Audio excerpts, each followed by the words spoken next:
huge meltdown, and she was like, I can't even put tomato sauce on my child's plate. Like, I don't know what to do. And so we have to put them in charge of something small. And I mean, you're giving them, and then people will say, but you're giving them choices and you're letting them decide what they want to do. And like, how do you know what's appropriate? But I mean, you're not really. You are in charge of determining what the choices are. So actually, you're still choosing for them, but they still feel like they're in charge of something. And that feeling is enough. Welcome back to Inside Your Head, the podcast where we discuss anything and everything related to your mental health and well-being. I'm your host, Kayleigh Luntz, clinical psychologist and founder of Psych South Africa. In today's episode, I'll be having a chat to Kayleigh Luntz, educational psychologist at Psych Central in Rivonia. Kayleigh often works with kiddies, and she especially enjoys working with kids under the age of 5. Yes, you heard right, kids under 5 can also go to therapy.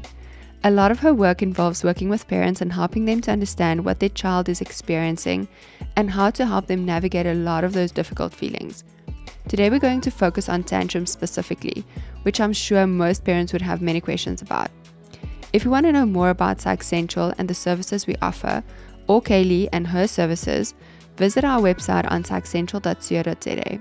You can also follow us on social media, where our handle is Psych Central South Africa, on TikTok, Instagram, Facebook, and YouTube.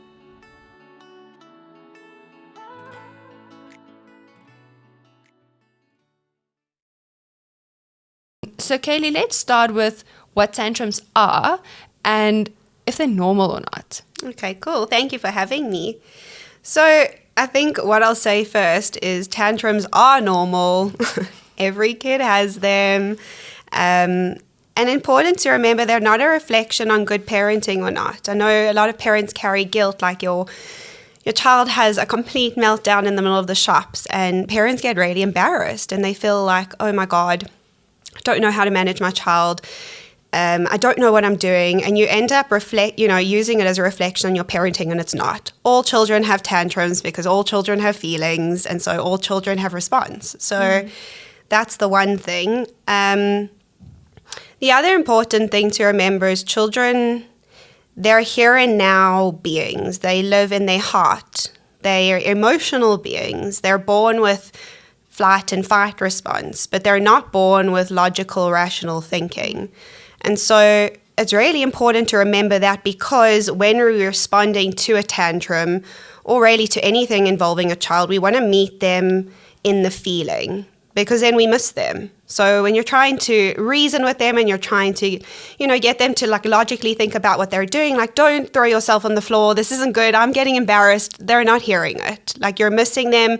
They're in their caveman brain and you're using your logical cognitive brain, and so you're just missing each other.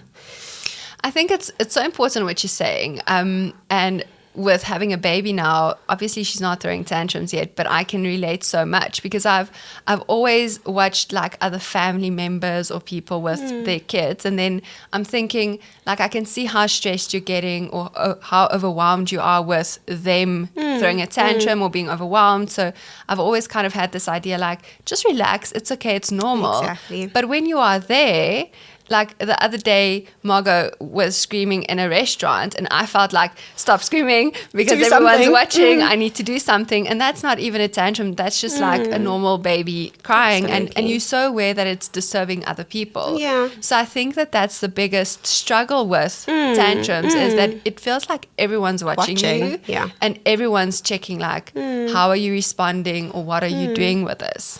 I think, what you can hold on to, which is like quite a liberating feeling, is like every parent is learning. No parent, there's no secret, recipe and book to like getting it right all the time. You're learning.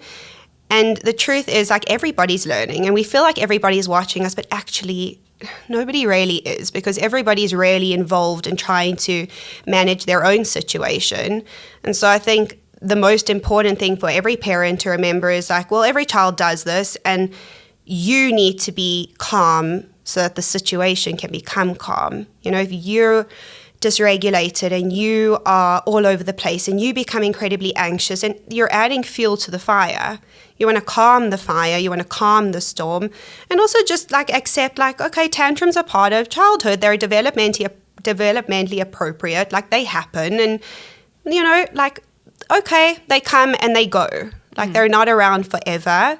And you know, I think we sometimes expect a lot from especially like our toddler age group to kind of just like get it and to like get the lesson and to, you know, move on with it. And they don't have like the capacity to do so. Like you're actually expecting something that's impossible from them at that stage.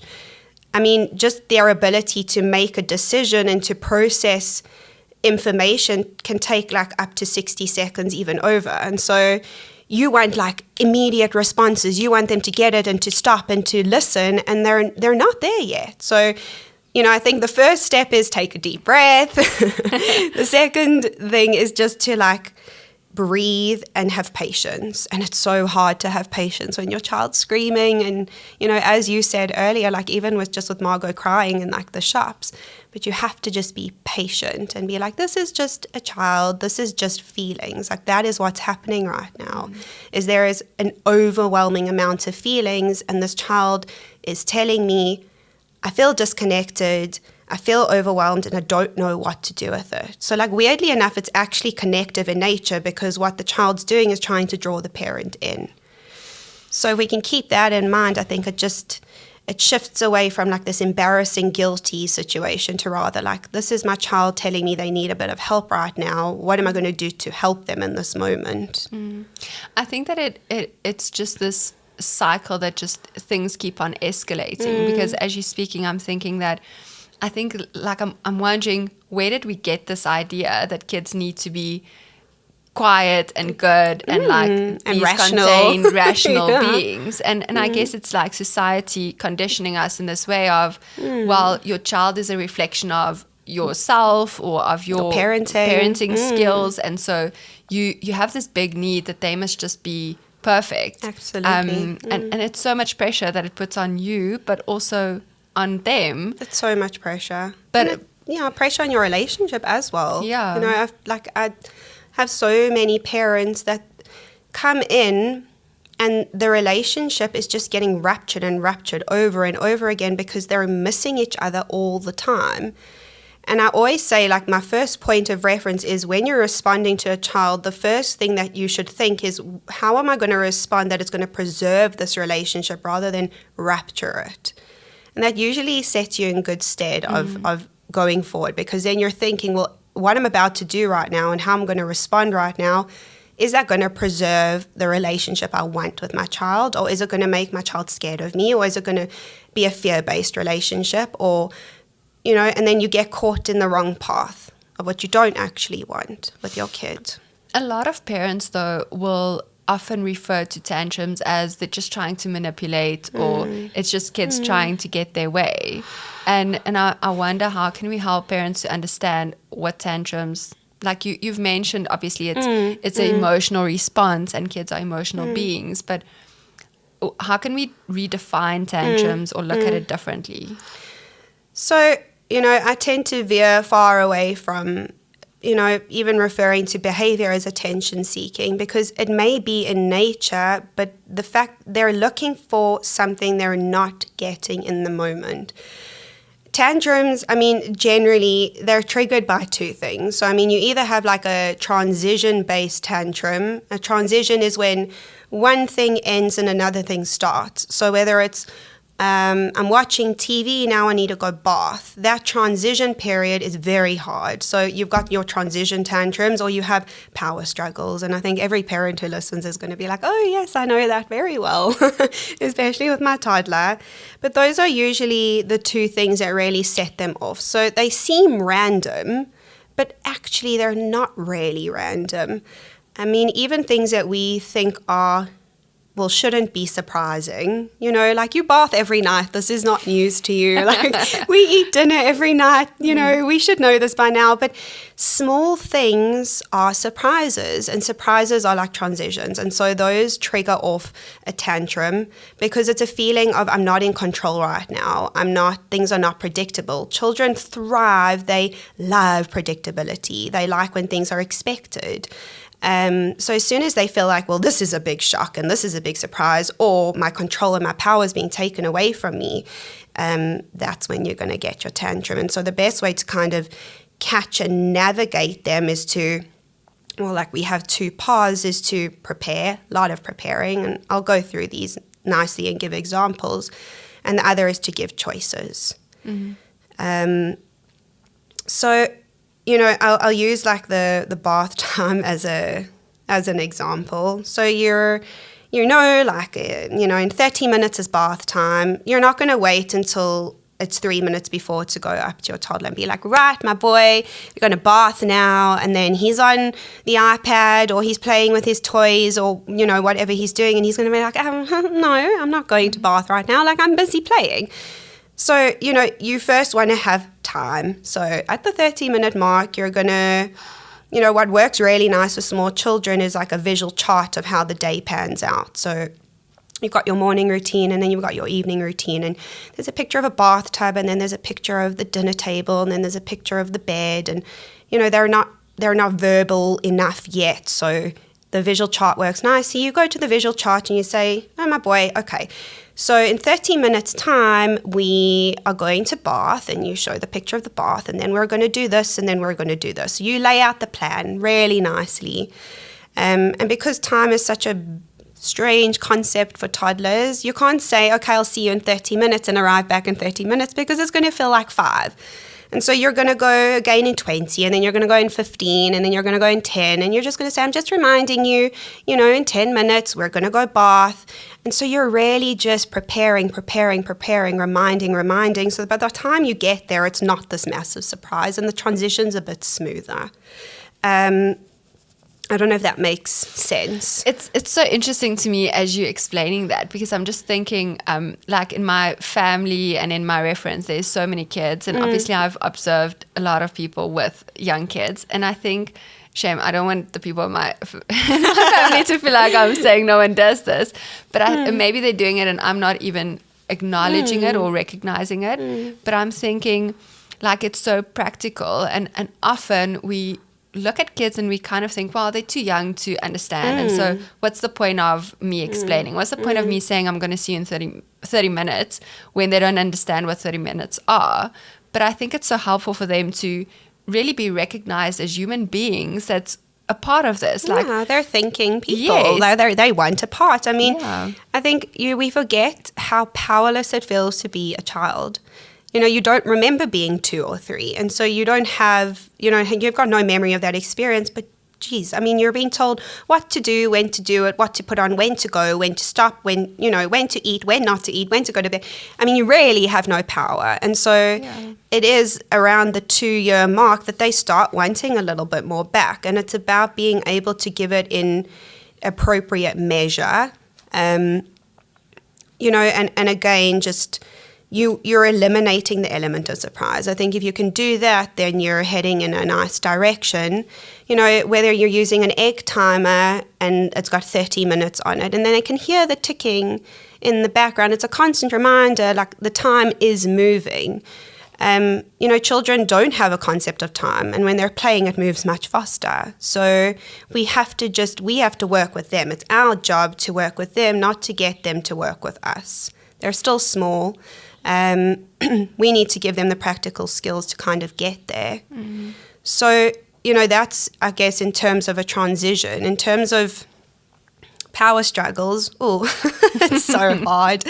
I had a parent come here once and they were really just like very distressed. But, we have to take humorous moments out of everything.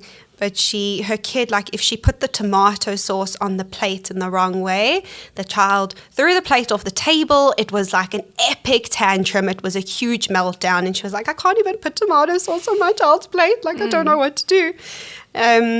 And so we have to put them in charge of something small.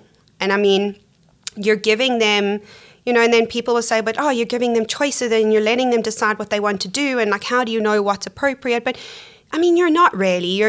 You are in charge of determining what the choices are. So actually you're still choosing for them, but they still feel like they're in charge of something. And that feeling is enough. So like and I like to give little practical examples because I feel like it helps really like make sense of what I'm saying.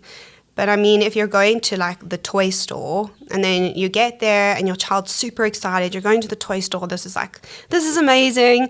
And you get to the parking lot and they like just want to bolt out the car and they're ready to like run across the parking lot. And then you grabbing their arm and then they're getting hysterical because you're not letting them go. And then you end up also angry and then you're back in the car and you're like, we're not going. So, a nice way to kind of navigate that is, there is like a little, I guess, I like to call it a little recipe in choice giving. And so the first thing is to like sit with the child's feeling to okay the feeling. Sure, my boy, you're so excited. We're going to the store now. Yes, that's so exciting. And then to set your limit, but it's not safe to run through the parking lot. And then to give your choice. And your choice is, you can hold my hand or you can walk next to me. Which do you choose? And then you'll see how different that conversation pans out because he's going to think, okay, well, yes, I am excited. My mom gets me. Yeah, I'm so excited right now. Okay, it's not safe to run through the parking lot. That's my limit. And now I get to decide. Am I going to walk next to my mom or am I going to hold her hand? I feel like we talk a lot about okaying feelings, but I feel like we don't talk about why it's so important. And it really is just so important because children want to feel validated and they want to feel understood. And they live there. Like that's where they exist. They live there in their emotions. And so if you ignore that and you just move straight on to, no, that's dangerous, don't do that, that's not safe, you're getting yourself stuck into a power struggle already. I kind of feel like though, Kayleigh, and I think you're really giving such good practical examples that's really helpful. But I'm wondering, how are parents supposed to know this? Because obviously, like, yes, there's resources out there, but I think it's so unfortunate that a lot of people, like, you have to do so much thinking about these things. And in the moment, that's so difficult because in the moment you just rushed or you flooded. Are flooded by the emotions. And I guess that, well, I'm asking a rhetorical question of like how they should be able to know. And you really need to be, like, it's such a important skill to acquire to be able to almost observe your child and be looking at what they're doing and commenting on that instead of being in the moment and in the emotion with them. I think that you do what you know until you know better. And, this isn't about like, oh, this is the way you should be parenting and the way you're doing it is wrong. But it's just like we just do what we do until we know to do something else that works and that's maybe better. And I think like for so long, there's been so much stigma attached to parents looking for parental guidance, looking at resources, speaking to people who do parent work, who do parental guidance, because the automatic assumption is, well, I don't know how to manage my own child. And so, that's really bad that I have to go speak to somebody else about it. But that's not the case at all. Like, as I said at the beginning, every parent is learning. Like, you're always learning and no child is the same. So you might have your first child and then really think you know what you're doing. And then you have your second child and you're like, oh no, I really don't. And I think that's just the way it is. And like, can we just be okay with that? Like, that everybody is learning and it's okay to ask for help. People are taught, I guess, in this field how to do it, but parents aren't. And that just makes no sense. And so it needs to be more accessible and more okay for parents to just be able to reach out and, know where the resources are, know who to speak to, and for that just to be like the status quo of how we parent, is that we can reach out and we can have communities of people who speak to each other about parenting and listen to podcasts and follow Instagram pages, and there really are just like amazing resources online for this. I think that's a new thing though. There's so much resources, which is amazing. But the resources can also be very overwhelming. And I guess it's about having that sense of community where we can normalize, it's okay that you lost your shit today. Exactly. And that tomorrow you are trying again and that you're trying to do it differently. Exactly. And I think if we can treat ourselves like that, it's so much easier than to treat our kids like that. Okay, today was hard. Like today you had a bad day. Today we couldn't make nice decisions. Tomorrow we're trying again. There's always an opportunity to try again. And I think that's so nice, because there really is. And if you can treat yourself with the same empathy and understanding, you're going to do it for your kid just naturally. You mentioned a few times now kind of reflecting feelings to your child. And maybe it's important to understand why that whole reflecting feelings might be so important. Because I think, again, a lot of parents might think, but my child's not going to understand when I tell them you are feeling this way or this is why you are having the emotions. But what does that teach them in the long run? Well, I think they don't know until they hear it. And so the more you can be the person who's reflecting, like you have a reflective functioning, the more they're able to say like, oh, okay, when I'm angry, this is the way I feel. And they can bridge that connection together. It's very hard for them. They're learning. They're little people. They're absorbing everything. So we have to give them the opportunity to constantly be practicing these skills. Without them, we don't get to self-regulation. We don't get to learning how to control our emotions and our bodies. Those are learned skills. We're not born with them. They're not innate. We learn them. And so as parents, it's important to give the opportunity to practice them. And the way we do that is by using like a emotional vocab and speaking a lot about feelings and bridging the connection and reading books and all these things. There's like a whole series of Brave books. I think that's what they're called. And they're all different emotional scenarios for children. But, as I said, because they're living kind of in this caveman brain, the moment you're able to meet them there and say, you are feeling sad, happy, excited, but they feel seen. And that's what a child wants. And it takes time. So now, I have a lot of parents saying, oh, well, I did this for a week and my child's still having these epic meltdowns and still having these tantrums and, still doesn't listen to me. But it really takes time. Things don't happen overnight. And that's why I said in the beginning to have patience. You have to have so much patience because it really takes time and it has to be consistent. And it makes me think of, I was going to speak about like natural consequences. And again, it's about following through with the things you set in place. So being realistic in terms of the limits you can set, the boundaries you have, so that you can stick to them, because that's equally as important as okaying feelings.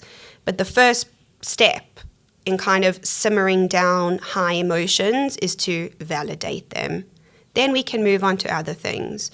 There's a woman that I listened to a podcast, her name's Dr. Brenna Hicks, and she said something and it stuck with me like since I heard it. And she said, when a child is drowning, don't try and teach them how to swim. Wow, yeah, that's powerful. And it's such an important thing because, that's not the teachable moment. That's not the moment we go in and we try and explain like, well, this is why I told you not to jump off the couch because now you've hurt yourself. Your child's not even there. They're drowning. And so first we got to pull them out and we've got to make them feel safe. And, we're speaking drowning in an emotional sense. And so you're not going to go flood them even more. You're going to pull them out of the water. You're going to pull them out of the emotional flood. And the way we do that is through that reflecting of feelings. Once we've simmered down, then we can set limits. Then we can have conversations about dangerous behavior or, maybe we can choose something better next time or, but the first step, and I think, again, that's why it's so important, is to go to the feelings because you want your child to feel like you understand them. And that's the way we do that. I think that parents are often just so hesitant because they have this fear of, well, if I'm just going to okay all of their feelings and normalize it, then they're going to feel like it's okay to feel that way, which it is okay to feel that way, but it's not necessarily okay to behave in the way that they are. So Absolutely. there's a big difference between the two, but Yeah. I can understand that it's very difficult to know, like, almost where do you draw the line, because you also want your child to be able to rationalize at times, or you want them to be able to kind of step back, but we need to also understand that only comes in much later. So like the other day someone mentioned, like, you actually only considered an adult in terms of your brain at the age of 22. So your frontal lobe Not even developed. is not even It's not developed. developed, So yeah. you can't get to that point where you're thinking about it rationally. And we often, I think, expect kids to really Just be on get that it. level and Yeah. get it, when it's really literally impossible for their brains It's to do absolutely that. impossible. I mean, that ability only really like starts to develop. It's in its like seeding phase at the age of 13. So I mean, even like people with older kids, they're like, oh, my child's 10 and like I don't know why they're behaving like this, and but they're not even there yet. Like still they're not even there yet. They have more of a capacity, but they're not there yet. And so and there absolutely is a difference between feelings and behavior. And it doesn't mean because we're saying your feeling is okay that we're saying your behavior is. They're two different things. But that's why we start off with, okay, you're so sad right now. It's okay to feel sad, because it's always okay to feel anything. But it's not okay to do A, B, C, and D. It's okay you're feeling so excited now. I can see you and your brother are, you're having so much fun, you're playing, but your brother's not here for hurting during play. You can sense like, okay, well, that's all fine now, but the toy's about to get thrown in his face, and like, and so we also want to stop ourselves from like, I think as parents we tend to, we see discipline as controlling your child, and that's not the goal of discipline. The goal of discipline is actually self-regulation. Like we want to use that so that our children learn how to self-regulate, not so that we're in control of our child's behavior. That's the wrong message. Because every time we swoop in and we're like, oh, no, don't do that. Don't smack your brother. Don't, obviously when things are unsafe, we've got to swoop in, but we don't want to swoop in over and over and over again, because the message we're sending there is, well, you push the boundary right until the edge, and then I'm going to swoop in and I'm going to control your behavior so you don't have to. And that's where, parents are like, oh, my child's got no regulation. They don't know how to control themselves. Then we start seeing issues like that. But we've got to like give them the opportunity to self-regulate, and that's through choosing options. Choice giving is so important. I can't stress it enough, because if we know things are a choice, then we know we've got control over the outcome. And I think that is so empowering for a child, and children test your boundaries. They're children. They're going to do that. They're going to look like, oh, if I really push you, are you going to stick to what you said? Like, are you really going to say, are you going to follow through with that? And if we don't, we're over and over again proving that we don't stick to boundaries, and so they can push them. So, I think before you set any boundary, you've got to be really sure that you're able to follow through, even when the shit hits the fan, because it's going to for the first while. Your child is going to be very upset with you. And so I think that's where natural consequences come into place too, because natural consequences are basically, you've chosen that by choosing the behavior. And that connection is very important. So your child's refusing to get dressed in the morning, it's to say, well, I'm leaving in 30 minutes to go to Granny. Let me know when you're ready. And to just leave that. And not to say anything, and then you see them like faffing, and now they're walking around the house naked, or they're still walking in their pajamas, and now it's been 10 minutes. then it's not to say, I told you, you're not getting dressed. If you don't get dressed, I'm punishing you, because it's just redundant, really. You're still not getting the positive outcome you want, and actually neither is the child. And so it's again to say, I'm leaving in 20 minutes. If you're not ready, you're not going to come with me.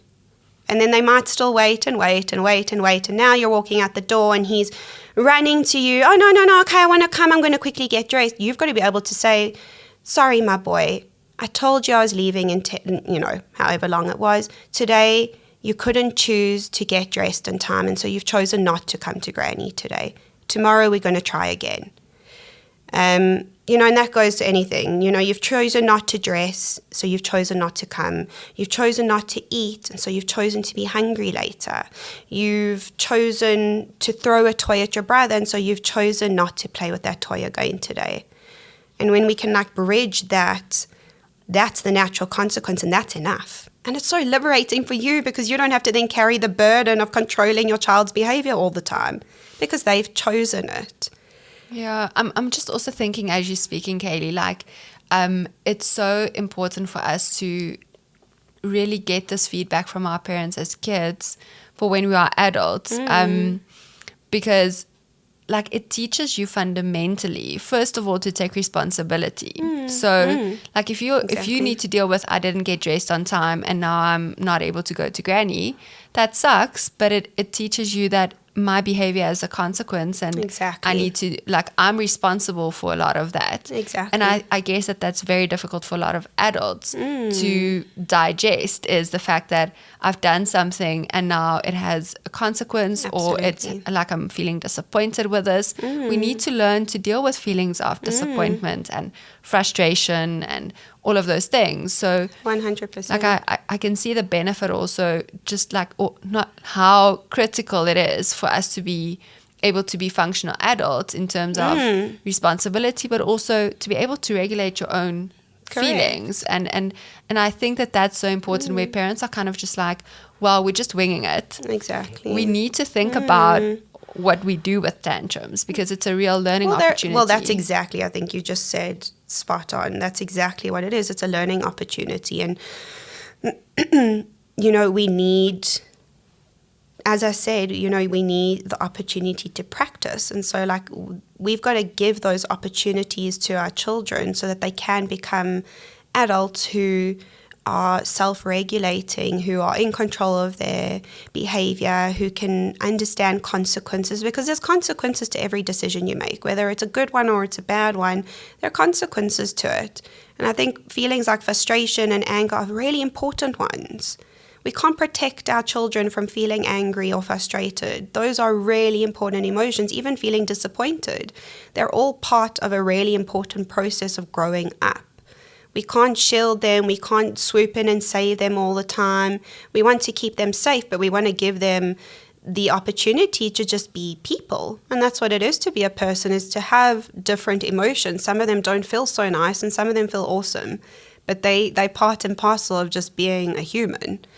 And as I said earlier, the crux of all of this is that there's always another opportunity tomorrow. Okay, so your child's cross with you, but the whole narrative changes. Instead of, you took my bicycle away and I hate you, and you've taken all my freedom away. Well, it's not that. It's my boy. Today you chose to hit your brother, and so you chose not to have your bicycle for 2 days. You wish you chose better. You wish you didn't choose that option. Maybe tomorrow you're going to choose differently. And I think that choosing is important, because that's where self-regulation and control comes from. And that's what you want for your child, not to have to, you can't self-regulate them for the rest of their lives. They can't be 18 and you're telling them, how to self-regulate. You want them to be able to do that for themselves, and they need the opportunity to learn that.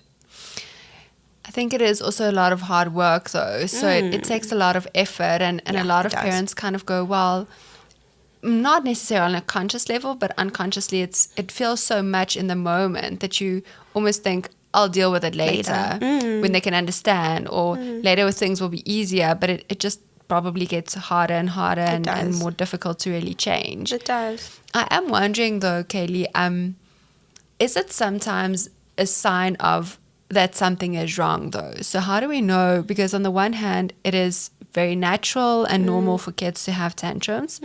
But how do we judge when it is actually an indication of something's wrong or like I need to investigate?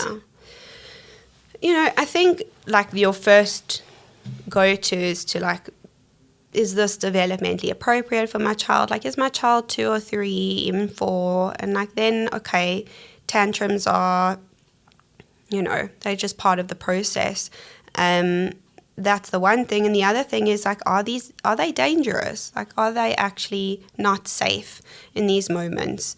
If your child's like banging their head against the wall and, smashing like and actually hurting themselves, well, then that's really not okay. And then we have to really think about what's happening for this child, that they're so dysregulated that it's not just a tantrum because, I didn't get what I wanted or I've had to end something and start something. That may have been the trigger, but the fact that they're so uncontained, then we want to start thinking. And I mean, it is hard because I think for a lot of parents, in the moment, it feels easier to just give in because then we know the child gets the desired response and then things seem to simmer, but it does get worse. And so tantrums can be 45 minutes. They can be 2 hours. Like, they can be really long. Sorry. I feel like, what's waiting for me? But they can. And I think, it's difficult to really define, like, what's normal, what's a normal tantrum, what's not a normal tantrum. But that's why I said, like, it's not necessarily about that, but about what's safe and, like, what's okay. Like, it's okay to have feelings and it's okay to have a big reaction, but it's not okay if we're not safe. Safety is always first. And so then I would say, like, if we're really in a situation where your child's so uncontained and you're struggling yourself to just be in that, then that's probably time to think, like, maybe I need to chat to someone. Maybe I need to put in different tools. Maybe the ones I'm using are not working, because no child's going to respond to the same thing. Like, they're not. It's trial and error. It's figuring out, and it's also just having patience, which is the hardest. I think that's probably the hardest part, because you just want your child to be okay all the time. And it's so distressing for parents to see their child in a state of absolute hysteria. It's really hard. Like, you just want your child to be okay.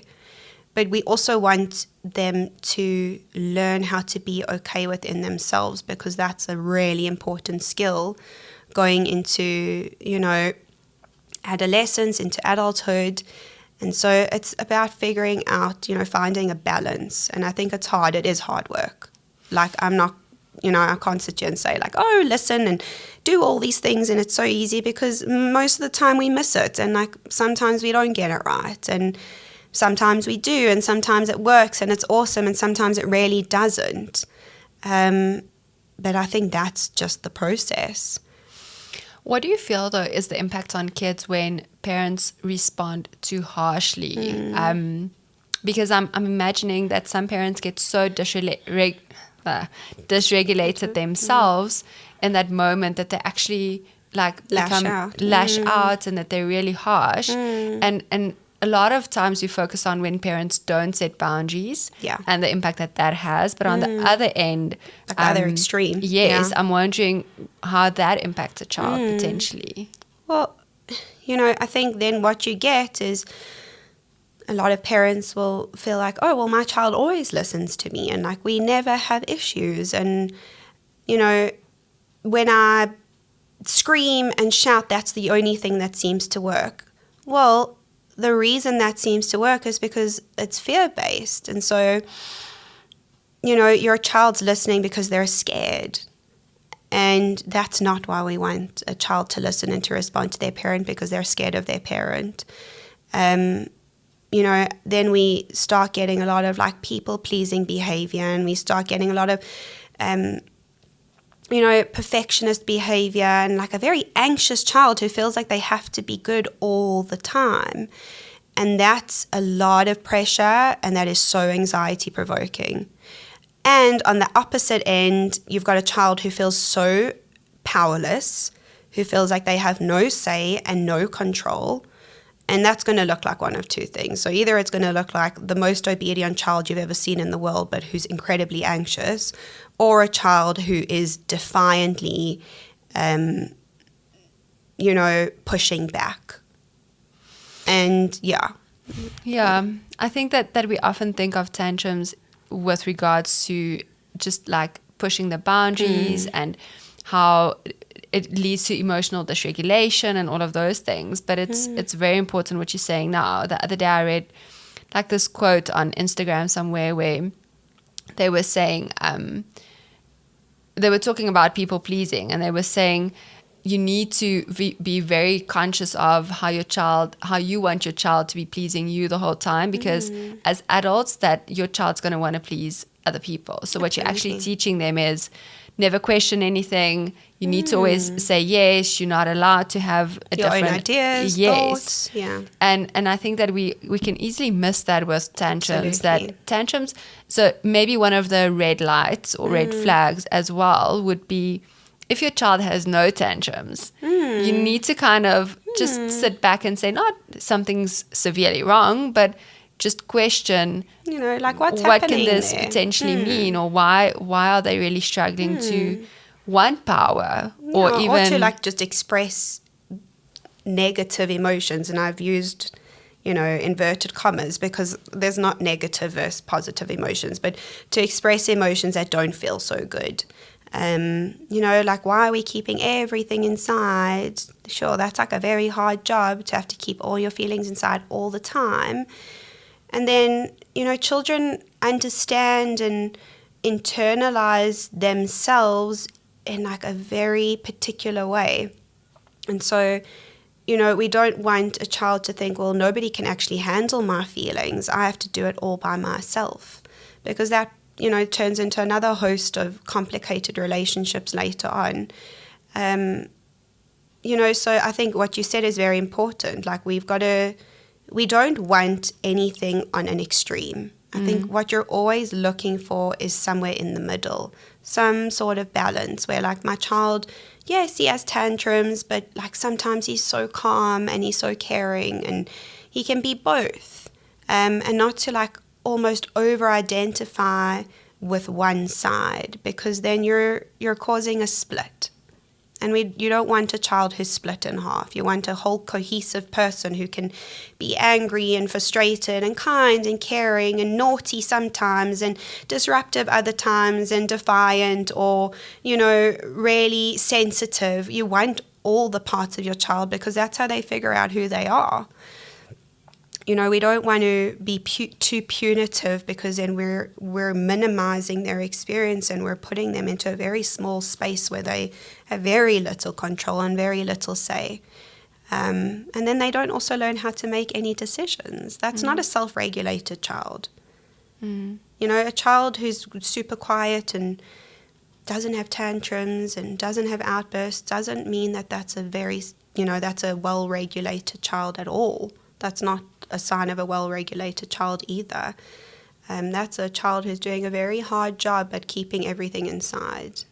And that's not regulated. That's just completely split off from all the things that make me feel too overwhelmed or don't make me feel very good. I've got to be good all the time. I can only have good feelings all the time. Everything has to be glittery and sparkly and beautiful and, nice. And those are children who really thrive on praise and really want to hear how good they are and what a good girl they are. And, I think closely linked to that is praising the effort and not the outcome. And that's just like it's a different conversation for a different time. But I think just speaking in terms of balancing and, having a self-regulated child and a child who feels like they can really express themselves and be themselves is a child who feels good about what they've done and not good about the product that, the outcome of what's been produced from that. Like, oh, I worked so hard, in my soccer match today. I was a real team player. I shared the ball. Those are like the important things, not I scored 15 goals and, I got a medal. But like the effort is being praised and not the outcome. It does make me feel quite like although it's overwhelming on the one hand to think about everything that you need to do, on the other, it's also like it feels doable. It feels like there's things that you can do if you equip yourself as a parent well enough that you can actually give your child a good opportunity to learn how to deal with these things. Absolutely. And I think, just as like we need to give our children opportunities to practice, you have to give them to yourself. And, I think it's just about really just trying. Like you're just trying, and to keep trying, not to give up. Not to just give in. And it is hard, and nobody's saying it's easy. I think parenting is one of the hardest jobs. It really is. But we have to just keep at it. And even when it feels like there's no change, and even when it feels like nothing's happening, and even when it feels like, well, it's getting worse. And sometimes it does. Sometimes it actually does get worse. But to just keep really pushing through and be really prepared for the pushback and the upset, and just to kind of also know that that's okay. That's okay. That's part of the process. Sometimes it's also like fine to feel like, oh, today I don't feel like being a parent. Like that was so hard today. I think that's like a common experience. Nobody is like, oh, being the parent is the best thing in the whole world, and every day I feel wonderful, and being a parent is so easy, and it's really not. I think it's very hard. And I think we can just take solace in the fact that most parents find it hard because learning how to be a parent is hard. It's hard work, and you often don't know what you're doing. And that's why, you have people, like you have people to talk to, and you have people to reach out to. And sometimes we just need a little bit of support to figure out why what we're doing is not working. And that's really what it comes down to. Kayleigh, but so what resources or things are there that you can suggest for parents? You also mentioned like earlier the whole visual chart. So I'm wondering, do you have like any suggestions of things that either parents can make themselves or that can help them, or like pages or resources that they can access? Absolutely. So, the visual chart it's a lovely routine keeper. It's a nice thing to use for preparation and a reminder, especially for the younger ones. As they get older, it doesn't have to be a visual chart. But it's not a star chart, so it's not a reward chart, but it's just like, well, this is the plan of the day. So you would have your picture of the alarm clock, and then you would have a picture of the school uniform, and then you would have a picture of a bowl of breakfast. And you can make it together. It's quite a nice thing to do with your kid, and you lay out the plan of the day, and you keep it on the fridge, and it's always there so that we always know what's coming next.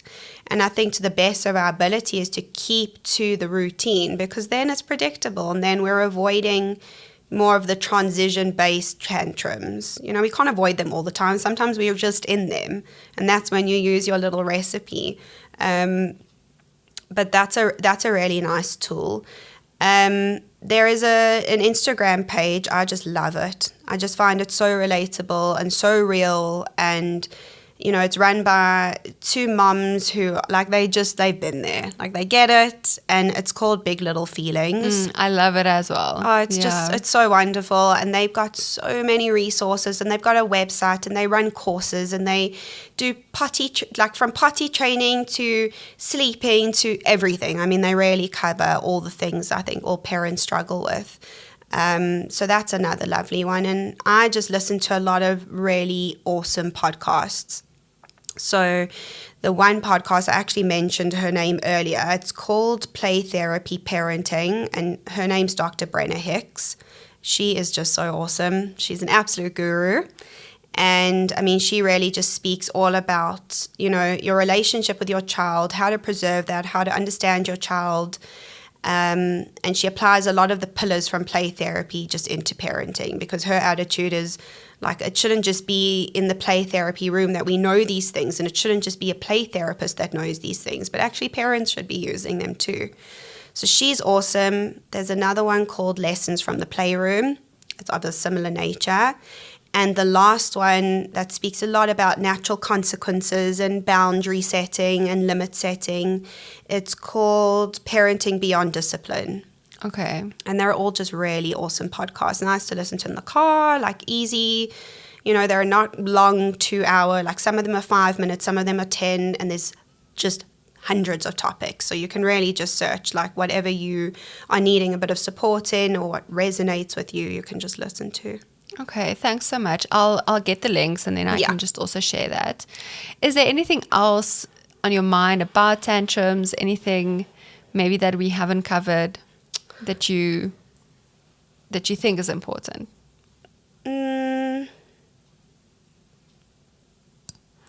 I mean, I think we've covered, you know, the most important aspects, but I think, you know, like if we could take away some like really important, I guess, factors from the conversation today, I think the one would be like tantrums are normal. Yep, they're going to be there all the time. You know, they're developmentally appropriate. And I think just to, you know, kind of try remain as neutral and as calm as you can as a parent, because that's definitely going to benefit you in a really heated moment where emotions are just all over the place. Like you need to be the container in that situation so that you can contain your child, because they're learning self-containment, they're learning self-regulation from you.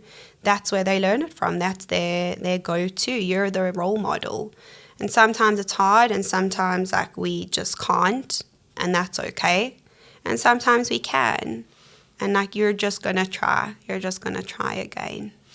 I also think though, like just from the conversation, if I can highlight maybe what stands out to me is, like I think we need to just shift our way of thinking about tantrums as well, because it's actually like, obviously you don't want your child to have tantrums all the time, but I think it's also really good opportunities to learn. There's no other opportunity for you to teach your child the things that they need to be taught if they never throw a tantrum. Yeah. So rather than kind of saying, well, I know that there's going to be a tantrum, they're going to be this way, and already psyching yourself up and being like, I'm just waiting for a meltdown. I can see a meltdown happening. To prepare yourself for, like, there's going to be a meltdown and potentially I can teach my child how to deal with this. And it's a opportunity that we might not get again. Absolutely. It's an opportunity to know, well, sometimes things don't go my way. Sometimes things are really hard. You know, sometimes I don't always have power and that sucks. And sometimes, you know, I think I'm on the same level as my parents and then I'm reminded that I'm not, and that's so scary. And, you know, also the choices I make have consequences. And I think all those components, you know, as awful as the tantrum is in the moment, it's so giving of those opportunities to kind of grapple with those things, to experience them, to have to go through them, because we have to have experiences to be able to have any lesson from it, to be able to learn anything from it, to develop a skill. Like you have to have the practice, you have to have the experience. And sometimes children need tough experiences. And that's not to say like, well, now we go make our children have a tantrum all the time. No. But we just accept that when they do come, that they're really not nice, and they're not nice for anyone involved, and they're particularly awful when they're in a public space. But we can manage them to the best of our ability, and sometimes when we can't, okay, they will pass. They do pass. They don't last forever. Nobody's had a tantrum for 18 years. So, you know, we can rest assured that they do come, that they do pass, and there are things that work, but we have to stick to them. We have to stick to them. Like you really have to just do them, and they might take really long, but they do help.